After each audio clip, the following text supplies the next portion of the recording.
When I'm watching a film or playing a game that I go on to make a video about, there's always the moment. The moment when some threshold is crossed and my interest and investment just cannot be contained. I just need to talk about it. It's at that point that I realise, consciously or subconsciously, that a video is inevitable. For Xenoblade Chronicles 3, it was Noah and Mio's talk in Makatha Wildwoods. For Milk Outside a Bag of Milk, it was the girl's first talk with her inner voice. For The Last Black Man in San Francisco, it was the performance of the titular play. And for Dandadan, it was... this. And I don't think I like what that says about me.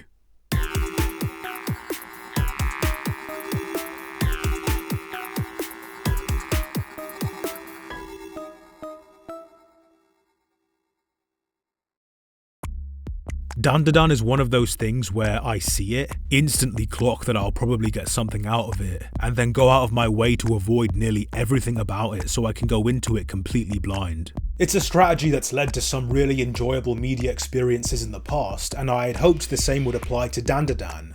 Did it? Well, I could just say yes, but I think I'll let this image speak for itself. I started reading Dandadan the evening of the 9th of November, and by the same time the next day, I was already nearly caught up. I've read a few manga in my days, but I have never been so enveloped in a series so quickly. I thought I had my hands full with Kagurabachi. I was already working on a massive video about that, but nah, I had to drop everything and chat about this series, because if I don't, I'll fucking explode or some shit. My original plan when getting into Dandadan was to read a bit of the manga, then watch an episode of the anime, rinse and repeat to compare and contrast the two. But I literally could not stop reading the manga and kind of forgot about the anime. Don't worry, I have since caught up. I know episode 7 was a goddamn masterpiece. Fair warning, this video will contain spoilers up to the most recent arcs in the manga, so if you're still working through it or want to stick to the anime, you have been warned. Having said that, for most of the video I will be talking about the manga from a mostly technical viewpoint, so even though I'm describing certain events that haven't happened yet in the anime, they're somewhat divorced from context, so you won't be totally spoiled. This also means that if you've never seen or even heard of Dandadan, you should still be able to enjoy this video as someone maybe interested in the series, but still looking for that final push. If anything, this video might actually be better for you, and hopefully it can serve as that final push. Now, I had to really think about how I was going to structure this video, because I feel like this whole thing could easily devolve into 10 minutes of just recapping the plot as I goon into oblivion. But that sounds boring, and also unnecessary. I don't think you need to know the plot of Dandadan to get the appeal. So instead, I'm going to focus in on 3 different aspects of the series that stand out to me the most, each one more integral to its endearment than the last, to me at least. The first being the artwork. It is astounding to me that this is a weekly manga, not just because of the nearly unrivaled quality as far as other Shonen Jump titles go, but also the consistency of it. I blew through 3 years worth of chapters in a single day, and there wasn't one moment where I thought the artwork suffered. If anything, it just got more impressive. Now, Yukinobu Tatsu is, at this point, a very experienced artist. As far as I can tell, they've been working as far back as 2009, and they've been assistant to people like Tatsuki Fujimoto of Fire Punch and Chainsaw Man, and Yuji Kaku of Hell's Paradise, Jigo Kuraku.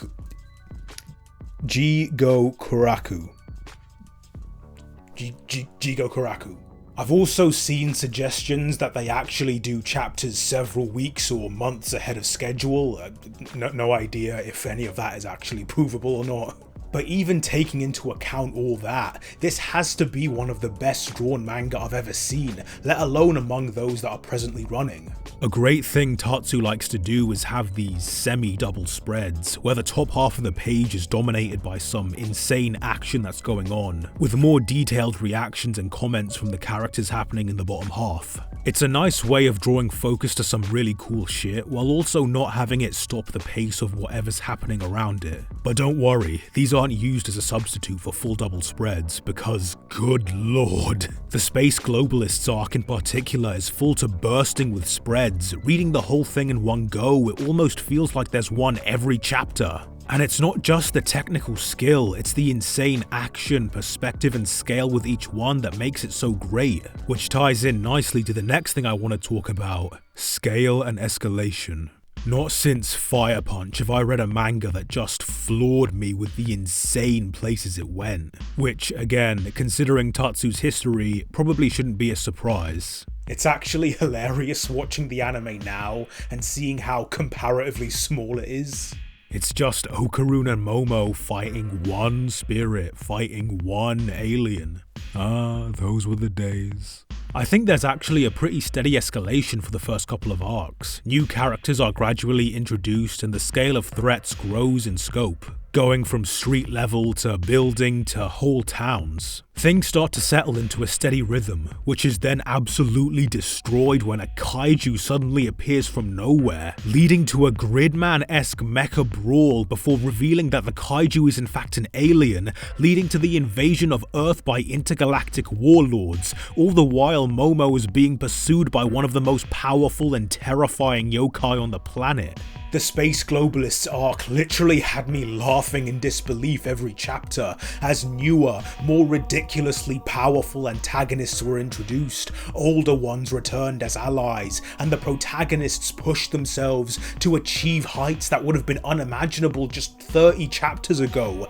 I can't think of any other manga to give me that just mental experience. With all that madness in mind, I think it was a great decision to, immediately after this world-shattering event, have the next two arcs be about a horny vampire fetishist and a cursed RPG. I get why some people might have been disappointed with the immediate drop in scope and scale, especially since these arcs give a lot of focus to newer characters who we aren't quite as attached to yet, in particular the latter. But I've always been of the opinion that in order to truly appreciate something of massive scale, weight and importance, it needs to be aided by something small, more low stakes and down to earth.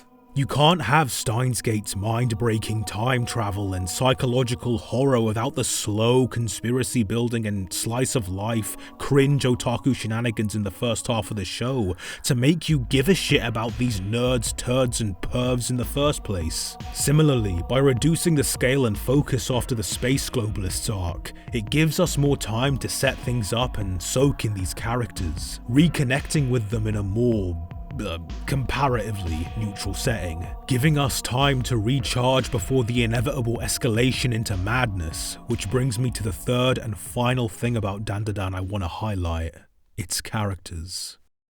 God, I adore these weirdos. It's honestly incredible how, without fail, each and every one of them is so likable and hilarious and just so endearing to follow. Almost from the get-go, our protagonists, Momo and Okarun, are extremely compelling characters, both by themselves but especially together.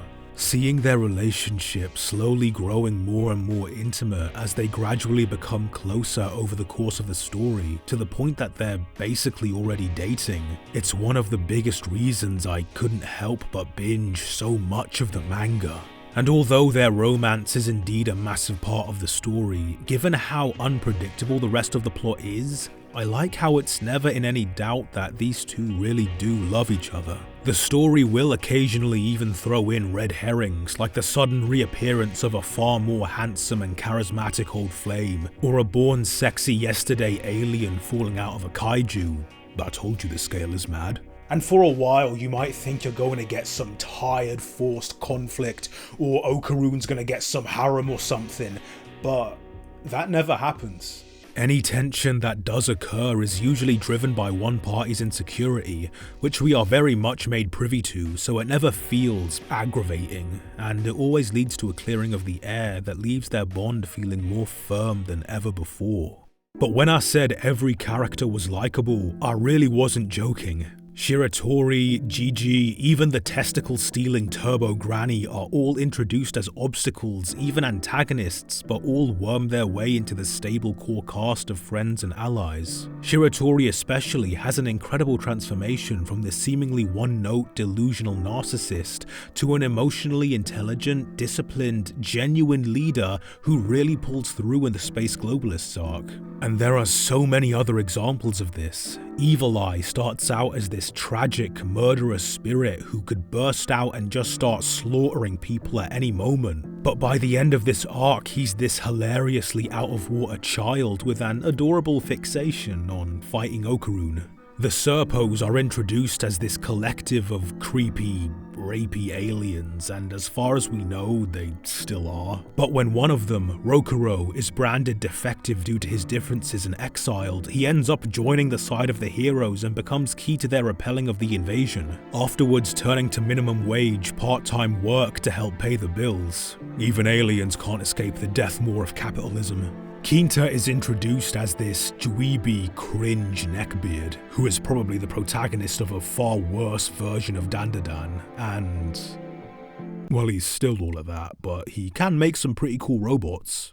He did the Akira slide once, that was pretty cool, and let's be honest. If most of us were put in this situation, we wouldn't be Momo or Okarun, we'd be this fucking guy. A staple of any Dandadan arc are the backstory flashbacks, where we get a detailed look at the history of one particular character, learning all about who they are and how they ended up in the situation they did. This is usually the turning point, where we finally get a character, and each one hits like a fucking truck.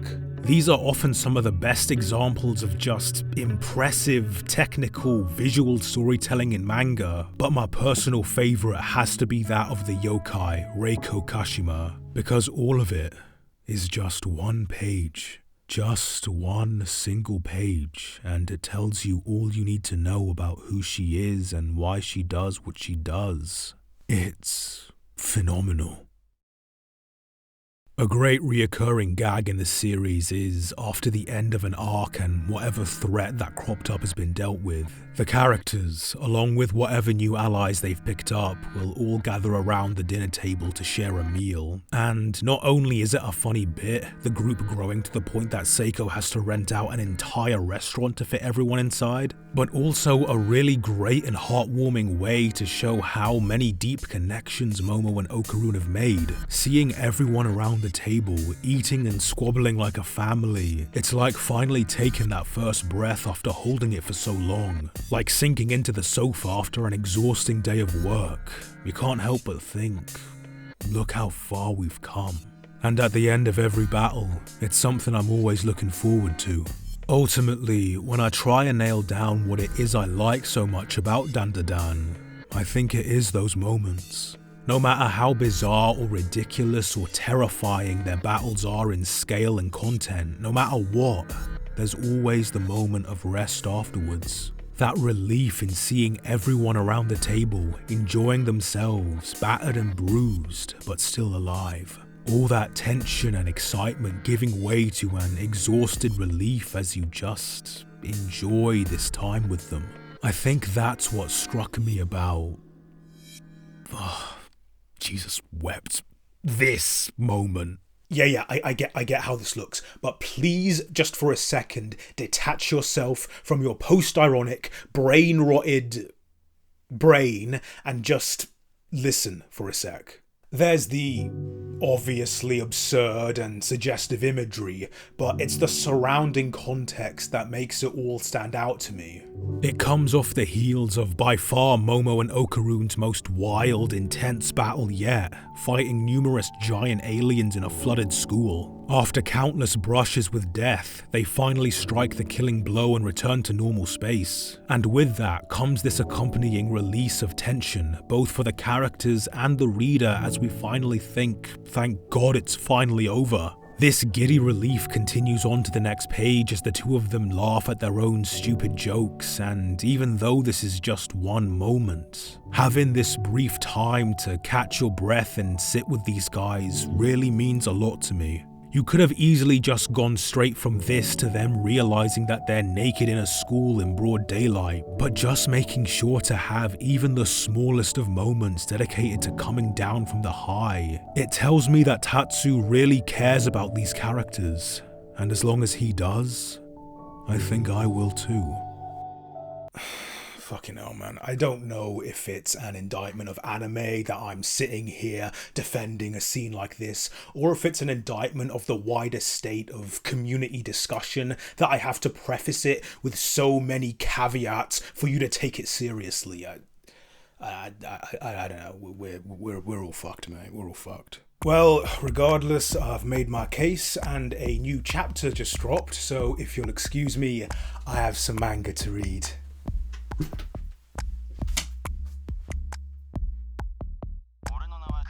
Thank you very much for watching this video. The soundtrack, Limerence, is out now on YouTube and Bandcamp.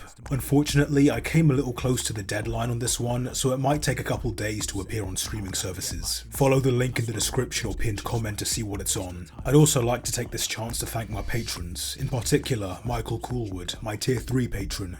If you want to get things like behind the scenes updates, early access to videos and music, uncut and uncensored, which I obviously had to do for this video, as well as credits and videos, then you know what to do. Once again, thank you very much for watching, and hopefully I'll see you soon, because the next video is a big one.